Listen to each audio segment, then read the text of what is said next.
हरे कृष्ण कृष्ण कृष्ण हरे हरे. हरे राम राम राम हरे हरे. हरे कृष्ण कृष्ण कृष्ण हरे हरे. पुंडलिक वरदारी विठ्ठल श्री ज्ञानदेव तुकाराम पंढरीनाथ भगवान की जय. माऊली ज्ञानेश्वर महाराज की जय. जगद्गुरु संत तुकाराम महाराज की जय. शांती ब्रह्म एकनाथ महाराज की जय. समचरण सरोज सांद्र नीलांबुदांबम जगन विहित पाने मंडनम मंडनानाम तरुण तुलसीमाला कंदरम कंजनेत्रम सदैव धवलहासं विठ्ठलं चिंतयामि. अलंकापुरी रम्य सिंहासनस्थं पदाम्बुजतेजं दुरिक्तेक् प्रदेशं विधिदान्द्रिदेवै सदा स्तूयमानं समाधिस्थमूर्तिं भजे ज्ञानदेवम्. महायोगपीठे तटे भीमरथ्या वरं पुंडरीकाय धातुं मुनीन्द्रे समागत्य तिष्ठन्तमानन्दकन्दं परब्रह्मलिंगं भजे पांडुरंगं. जयांचे केलिया स्मरण होय सकल विद्यांचे अधिकरण तेची वंदो श्रीचरण श्री गुरूंचे ते नमस्कारुणी आता. तद्विधी प्रणिपातेन परिप्रश्नेन सेवया उपदेक्षन्ति ते ज्ञानं ज्ञानिनस् तत्वदर्शिनः. प्रस्तुत प्राप्त प्रसंगी प्रवचनरूपी सेवेला घेतलेला श्लोक श्रीमद भगवद्गीतेतील 4थ्या अध्यायातला 34वा श्लोक आहे. सेवेला प्रारंभ करण्यापूर्वी परिहार देणं हे एक वक्त्याचं आद्य कर्तव्य असतं. तेव्हा हा आपला श्रीराम प्रासादिक भजनी मंडळाचा चालत आलेला अखंड हरिनाम सप्ताह वर्ष 18वे या भव्य दिव्य मंडपामध्ये मंगलमय वातावरणामध्ये आज 5 दिवस झाले अखंड नामस्मरण चालू आहे. भक्तिमय वातावरण तयार झालेलं आहे. पहाटे काकड आरती असेल, भजन, प्रवचन, हरिपाठ, कीर्तन आणि जागर. त्यामध्ये माझ्याकडे प्रवचनरूपी पुष्प देवदेवतांच्या चरणी समर्पित करण्याची संधी मला मंडळाने दिली. त्याबद्दल मी मंडळाचे आभारी आहे. तद्विधी प्रणिपातेन परिप्रश्नेन सेवया हा श्लोक श्रीमद भगवद्गीतेतला आहे. आपण श्लोकाकडे जाण्यापूर्वी भगवद्गीता काय आहे हे जाणून घेऊ. गीता काय आहे, कोणी प्रगट केली, कोणाकरता केली, त्याचे आपल्याला फायदे काय आहेत आणि त्याचं वर्णन कोण करत आहे. एवं वेदाचे मूळसूत्र सर्वाधिकारैक पवित्र श्री कृष्ण गीताशास्त्र प्रगट केले. सगळ्या वेदाचं सार असून पवित्र आहे आणि ते श्रीकृष्णाने प्रगट केले. बाप बाप ग्रंथ गीता वेद प्रतिपाद्य देवता श्रीकृष्ण वक्ता ये ग्रंथी. या ग्रंथाचा वक्ता कोण आहे? भगवान श्रीकृष्ण आहेत. आणि कोणी तयार केले? भगवान श्रीकृष्णाने केले. कुठे केलं? हे कुरुक्षेत्रावर. कोणाकरता? अर्जुनाचे निवाजे गीता प्रकाशोनी श्रीराजे संसारा एवढे थोर ओझे फेडिले जगाचे. गीता अर्जुनाकरता प्रगट केली, पण फक्त अर्जुनापुरती राहिली का? वत्साचे ने ओरसे गीता दुबते होय गरोदेशे झाले पांडवाचे नेमिसे जगद उधार. म्हणजे ज्याप्रमाणे श्रीकृष्ण गाय झाले आणि अर्जुन वासरू झालेले आणि ते दूध निमित्त मात्र अर्जुन आहेत आणि ते दूध आपल्यापर्यंत आलेलं आहे. आज 5,500 वर्ष झालेले आहेत तेव्हा गीता तयार झालेली. अजून कोणाला तरी कंटाळा आलेला आहे का? आपली ही महाराष्ट्र भूमी ही साधू संतांची आहे, ग्रंथाची आहे. ग्रंथाचं जे म्हणजे रस आहे, रूप आहे, गंध आहे, हा कालांतरापर्यंत असाच राहणार आहे. आणि जसजसं आपण चंदन उगळतो तसतसं त्याचा सुगंध दरवळणार आहे. ऐसे गीता धनंजय ऐकता आणि पडता. जो वाचीन जो ऐकन सगळ्यांना फळ एकच आहे. आपण काय म्हणतो, मला गीता वाचता येत नाही, अर्थ कळत नाही, ना कळू द्या, सेवा करा. समर्थाचे पंक्ती भोजने, तळल्या वारिल्या एकची पक्वाने. देवी श्रवणे आरते पठणे, मोक्षाची मिळे. काही करा तुम्ही, ऐकण्याचं एक सेवा करा किंवा वाचा. अर्थ नाही कळाला तरी तुम्हाला मोक्ष म्हणजे मोक्षच आहे. तेव्हा ऐसी गीता धनंजया, ऐकताना पडत आहे फळे महानंद त्या भाऊ काय बोलो. म्हणून गीता ही जीवनाचं एवढं सार आहे, सगळ्या शास्त्राचं सार आहे, वेदाचं सार आहे. म्हणून मने काया वाचा सेवक होईल याचा, तो स्वानंद साम्राज्याचा. तो म्हणजे जो गीतेची सेवा करतो तो स्वतःच्या मनाचा आनंद आणि त्याच्यावर राज्य करतो. कोणावर तरी राज्य करणं, कोणाकडून तरी आनंद घेणं हा वेगळा भाग आहे. पण आपल्या मनातून जेव्हा आपल्याला आनंद वाटतो ती गोष्ट करण्याला त्याला आनंद म्हणतात, स्वतःचा आनंद.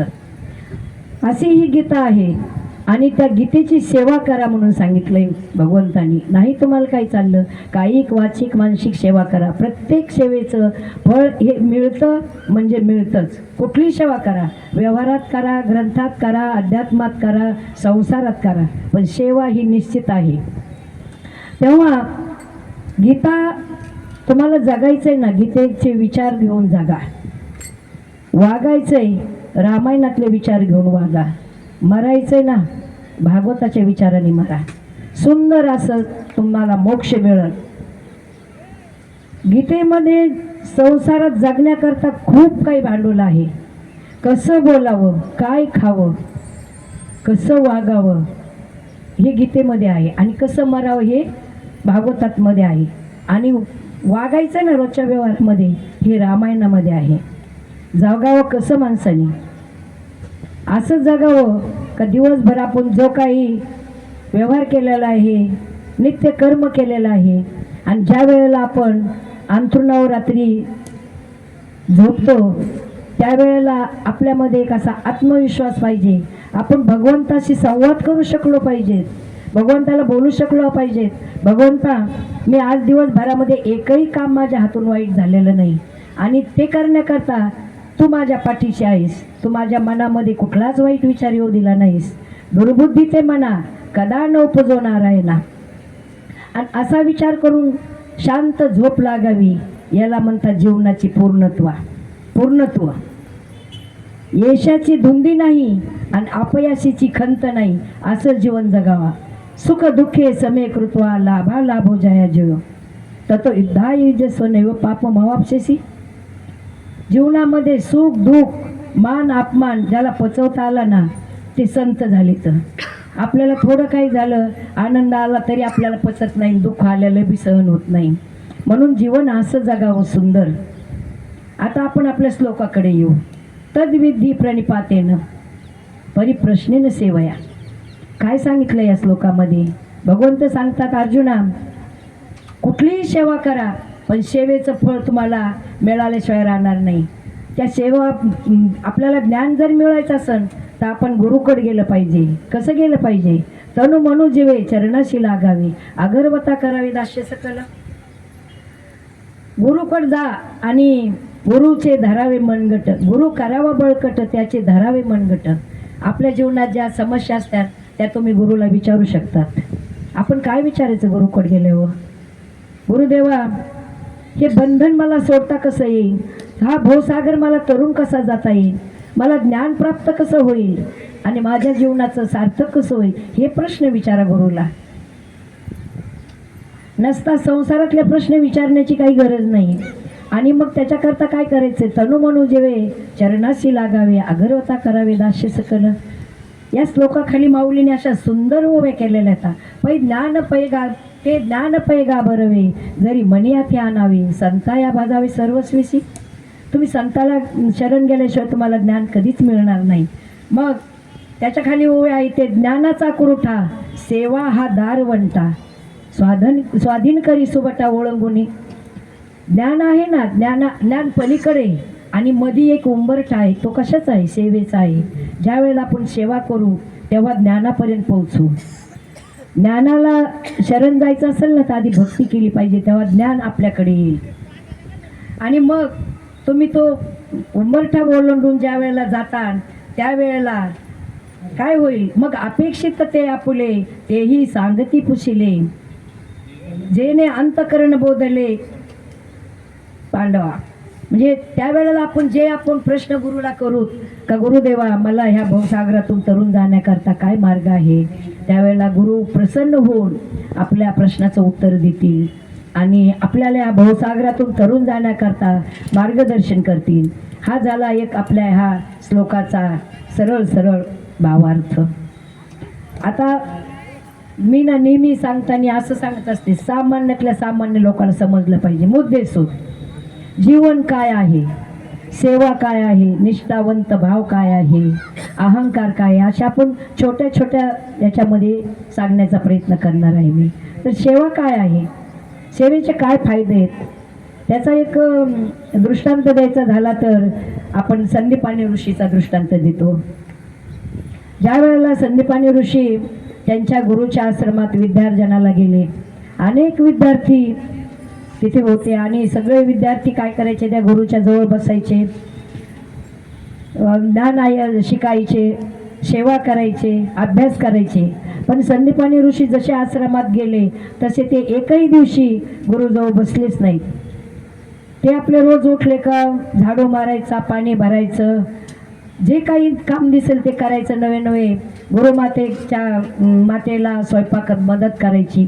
असे बरेच वर्ष झाले, 12 वर्ष झाले तरी संदीपानी काय आपल्यासमोर बसत नाही आणि विद्यार्जन करत नाही. त्यावेळेला गुरुनी विचारलं, बाळा 12 वर्ष झाले तुला शिकायचंय कधी, आता माझी जाण्याची वेळ पण जवळ आलेली आहे, तुझा काय विचार आहे, माझ्या जाण्यावर तुझं काय मत आहे.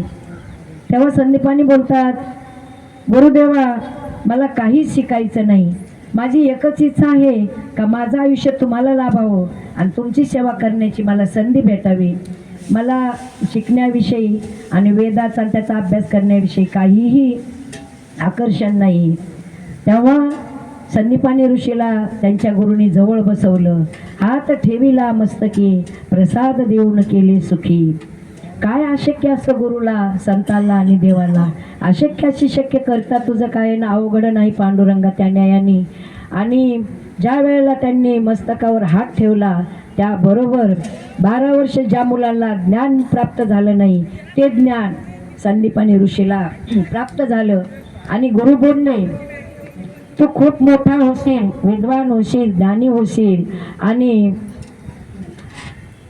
जो राहिलेला जो काळ आहे विद्यार्थ्यांना शिकवण्याचा, तर तू आता हे काम तुझ्याकडे मी सोपवतो. त्यावेळेला मुलं चिडवायला लागले, हसायला लागले. काय म्हणे गुरुदेवा याने आल्यापासून फक्त भांडे घासले, झाडू मारलाय, कचरा काढलाय, पाणी भरले, हा काय आम्हाला शिकवणार आहे. पण गुरुची प्रचिती आल्याशिवाय ते कळत नाही.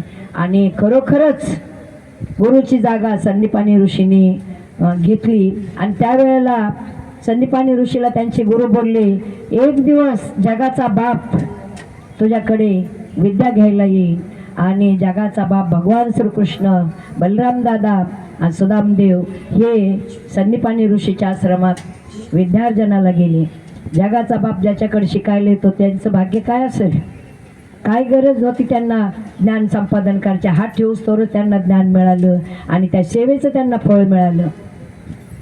आणि असे बरेच दिवस भगवान श्रीकृष्ण गुरुच्या आश्रमात राहिले, विद्यार्जन केले आणि आता परत जायची वेळ आली. त्यावेळेला भगवंत बोलताय, गुरुदेवा गुरुदक्षिणेमध्ये मी काय देऊ तुम्हाला. तेव्हा संदीपानी ऋषी बोलते, माझं भाग्य समजायचं, जगाचा बाप माझ्याकडे विद्यार्थी जसे येऊन विद्यार्जन करून जात आहे. 14 दिवसात 64 विद्या भगवान श्रीकृष्णाने अवगत केलेल्या. त्यावेळेला भगवान श्रीकृष्ण गुरुमातेकडे जातात आणि गुरुमातेला विचारतात, माते मी काय करू शकतो, गुरुदक्षिणेमध्ये तुम्हाला काय देऊ शकतो. त्यावेळेला त्या मातेने हंबरडा फोडला आणि सांगितलं, श्रीकृष्णा एवढ्या दिवस तुम्ही होतात, मी माझं दुःख दाबून ठेवलं, विसरून गेले. पण 12 वर्षापूर्वी माझा मुलगा समुद्रात बुडून मृत्यू पावलेला आहे. तुला देता आलं तर माझा मुलगा आणून दे. माऊलीची ओवी आहे, मृत गुरुपुत्र आणला तो पवाडा दाविला, तो मी उगाला कर्मेवरती. तेव्हा भगवान श्रीकृष्णाने समुद्रात बुडून मेलेला गुरुचा पुत्र आणून परत दिला. याच्यापेक्षा अजून कुठली गुरुदक्षिणा पाहिजे? आणि हेच भगवान श्रीकृष्णाने दाखवून दिलं का गुरुकडून जर ज्ञान घेतलं तर फुकट कधी घेऊ नाही, त्याला दक्षिणा दिल्याशिवाय राहू नाही. हे झालं सेवेचं महत्त्व. आता सेवेचे अजून आपण बरेच काही दृष्टांत देऊ शकतो, पण आपण थोडक्यात एकनिष्ठ भाव काय असावा? एकनिष्ठ भाव असा असावा की शेवटच्या क्षणापर्यंत ज्याच्यावर तुम्ही श्रद्धा ठेवली, गुरु असो, देव असो, मित्र असो, कोणी असो, शेवटपर्यंत त्याची साथ द्यायची. असाच एक रामायणातला दृष्टांत आहे. ज्या वेळेला रामरावणाचं युद्ध चालू असतं आणि गंधमादन वानर, आता रामाचं सैन्य म्हणजे वानर सेना होती. युद्ध चालू आहे, रावणाचं सैन्य मारल्या जातंय, रामाच्या सैन्याला काही धक्का नाही. एक भाऊ रामाच्या बाजूने जाऊन मिळालेला आहे, एक भाऊ 6 महिने झोप काढत आहे. रावणाला खूप राग आला आणि त्यांनी जाऊन कुंभकर्णाला उठवलं. उठवल्याच्या नंतर कुंभकर्णाला आगडबंब, अकराळ विक्राळ, राक्षसी वृत्ती, तो काय करायचा, तोंड वासायचा आणि वानर गिळायचा. वानर रामनामाचा जप करत होते, कानातून बाहेर पडत होते. काही वानराला एकदा 4-5 वानर धरायचा आणि मूठ दाबायची. दाबल्याबरोबर जसं आपण आंबा पिळावा, एकीकड कोय, एकीकड रस, एकीकड कातडी पडावी, असं तो वानराला दाबत होता आणि पिळत होता आणि मारत होता. तेवढ्यात गंधमादन नावाचा वानर त्या कुंभकर्णाच्या हातात आला आणि जिकडं तिकडं सुगंध दरवळला. तेव्हा त्या कुंभकर्णाला आश्चर्य वाटलं, इथं सगळा रक्तामासाचा सडा पडलाय, हा सुगंध येतो कुठून? तेव्हा त्याने हाताचा वास घेतला तर त्याच्या हाताचा वास येत होता. का? तर गंधमादन त्याच्या हातात होता. त्यावेळेला तो म्हणतो, अरे मला तुला मारावं वाटत नाही. गंधमादन म्हणे, मग सोडून दे, माझी एक आट आहे. काय? तू रावणाच्या बाजूने लढ. त्यावेळेला त्या गंधमादनाने काय बोलावं? तो म्हणे, मी रामाचा होऊन मरण पत्करल, पण रावणाचा होऊन जगायचं नाही मला. आणि तो त्या ठिकाणी मृत पावला. काय म्हणते त्याला? एकनिष्ठ भाव पाहिजे. एकनिष्ठ भावाचं फळ काय भेटलं त्यांना? युद्ध संपलं, रावण हारला, म्हणजे त्याचा सर्व नाश झाला आणि प्रभू रामचंद्राने बिभीषणाला लंकेचा राजा बनवला. त्या बिभीषणाने गंधमादन नावाच्या वानराची लंकेमध्ये 65 किलो सोन्याची समाधी बांधली. काय? 65 किलो सोन्याची समाधी बांधली आणि नित्य त्याची पूजापाठ होत होता, बिभीषण करत होता. असा एकनिष्ठ भाव पाहिजे. आणि भक्ताचं देव काय ऐकतो ह्याच्यातून सुद्धा आपल्याला सांगण्यासारखं आहे. आणि त्या लंकेमध्ये पुढे जाऊन दुष्काळ पडला. दुष्काळ पडल्याच्या नंतर समाधीतून गंधमादन जगाच्या बापाला प्रश्न करतोय, देवा काय चाललंय तुझं? ज्या लंकेमध्ये वानर प्रभू रामचंद्राच्या बाजूने लढलेत, त्यांचं रक्त हाडं मांस वाळेपर्यंत त्यांनी तुझं नामस्मरण केलं आहे. ज्या लंकेमध्ये बिभीषणासारखा सच्चा भक्त आहे, ज्या लंकेमध्ये त्रिजटेसारखी सेवा करणारी, सीतेची सेवा करणारी महान सेवाधारी आहे, त्या लंकेत पाऊस पडू नये, हा न्याय तुझा कसा काय चालू शकतो? म्हणे, अरे म्हणे, तू ज्या वेळेला तुझ्या जन्माच्या वेळेला सूर्य थांबवलास, ज्या वेळेला जयद्रथाला मारायचं होतं, त्यावेळेला तू भर दुपारी सुदर्शन आडवं करून सूर्य झाकवलास आणि जयद्रथाला मारायला अर्जुनाला प्रोत्साहन केलंस. आणि तो मरतो न मरतो तरच सुदर्शन काढून घेतलं आणि हा जयद्रथ आणि हा सूर्य दाखवून दिलास. मग तो पाऊस पाडू शकत नाही का?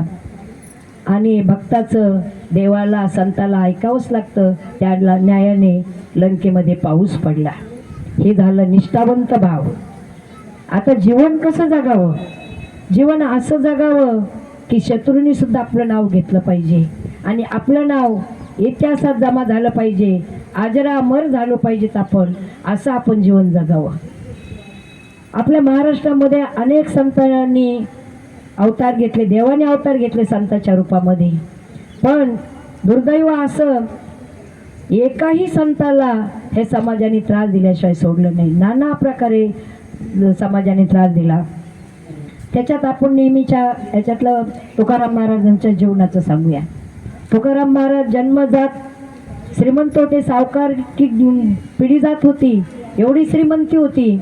पण जसे ते थोडे मोठे होत चालले त्यावेळेला त्यांना समजायला लागलं की आपण इथं आलोत कशाला, आपण काय करू राहिलो, आपण या श्रीमंतीत जर अटकलो तर आपला ध्येय बाजूलाच राहून जाईल.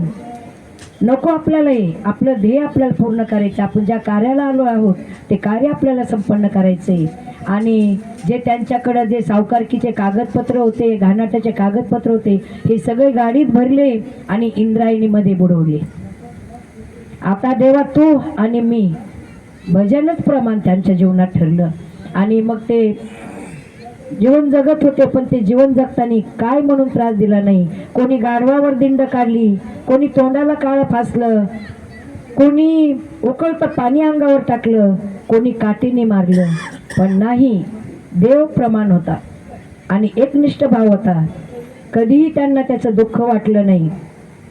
खूप छळवलं संतांना समाजाने, पण त्यांनी त्यांचं सोडलं नाही. आणि ज्या वेळेला तुकाराम महाराजांनी गाथा लिहायला सुरुवात केली, अनेक प्रकारच्या अडचणी लोकांनी आणल्या, तरी पण त्यांनी त्या परिस्थितीमध्ये गाथा लिहिल्याच्या नंतर बी त्रास थांबावा का, पण नाही, त्यांचा तो गाथा इंद्रायणीमध्ये बुडवला. किती संतांना त्रास दिला. त्याचं असं एक सुंदर गीत आहे. देहू गावी अवतरला हा, देहू गावी अवतरला हा, देवाचा अवतार बांधिला सेतू, बांधिला सेतू अभंगाचा, बांधिला सेतू अभंगाचा, नामयाचा तो अवतार विठ्ठलाचा तो जिव्हार, इंद्रायणीने परत दिला हा, गाथा अभंगाचा, बांधिला सेतू अभंगाचा, बांधिला सेतू अभंगाचा. अशा प्रकारे तुकाराम महाराजांनी गाथा तयार केला आणि तोच गाथा इंद्रायणीमध्ये बुडवला.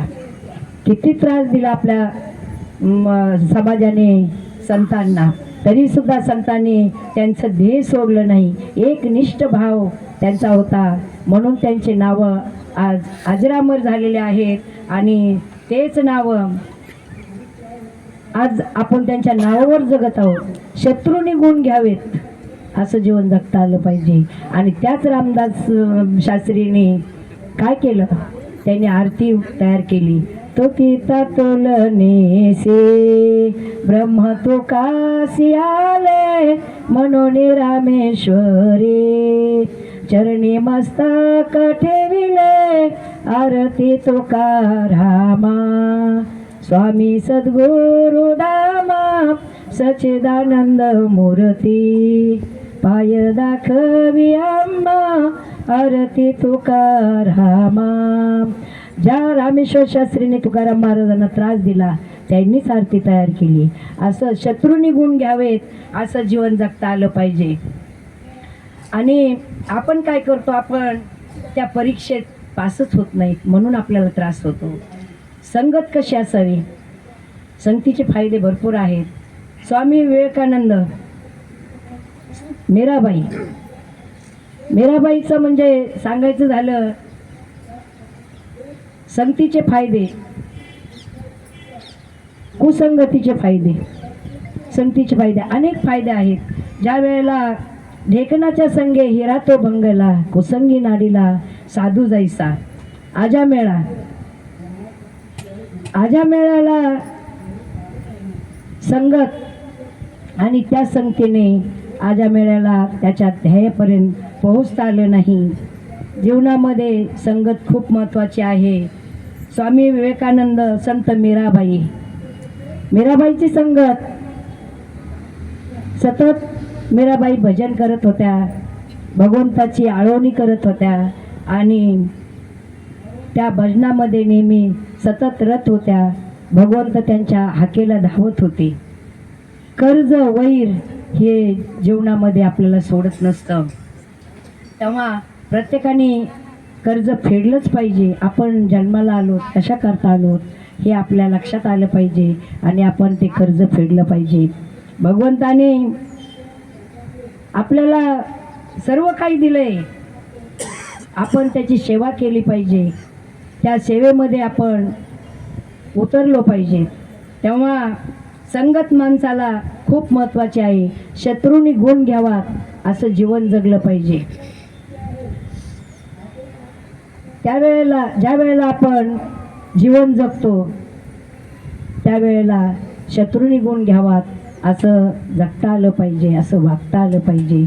म्हणून संगतसुद्धा अशा जीवाची करा का जेणेकरून तुम्ही त्यातून सफल होता. म्हणून कर्ज आणि वैर हे नेहमी फेडावंच लागतं. दोन मित्र असतात, एकाचा खून करून तो संपत्ती मिळवत असतो,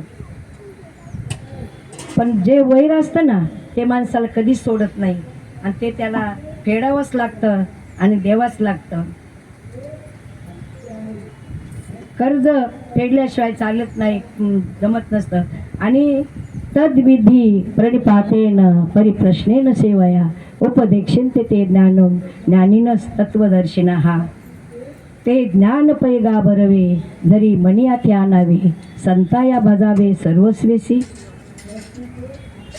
ते ज्ञानाचा कुरुठा सेवा हा दारवंटा स्वाधीन करी सुबटा ओळंगोनी. सेवा जीवनामध्ये खूप महत्त्वाची असते आणि ती सेवा आपण केली का आपण भगवंतापासून दूर नाही हे निश्चितच आहे. तेव्हा शत्रूंनी गुण घ्यावेत असं जीवन जगावं. संत मीराबाई, स्वामी विवेकानंद असे म्हणजे जीवन कसे जगले हे आपण पाहिलं पाहिजे. ढेकणाच्या संगे हिरा तो भंगला कुसंगी नारीला साधू जैसा. किंवा एकनिष्ठ भाव काय असावा. एकनिष्ठ भाव भगवंताला एकच आवडतं. काय आवडतं? एकनिष्ठ भाव आवडतो. शत्रूंनी गुण घ्यावत असं जगावं. जीवन जगताना चंदनासारखं जगावं.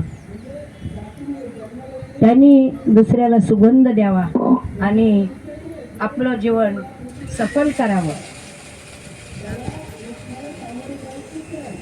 स्वामी विवेकानंद, संत मीराबाई हे कसे जीवन जगले त्यांचे आजपर्यंत आपल्याला पुरावे देता येते. एकनिष्ठ भाव काय असतो.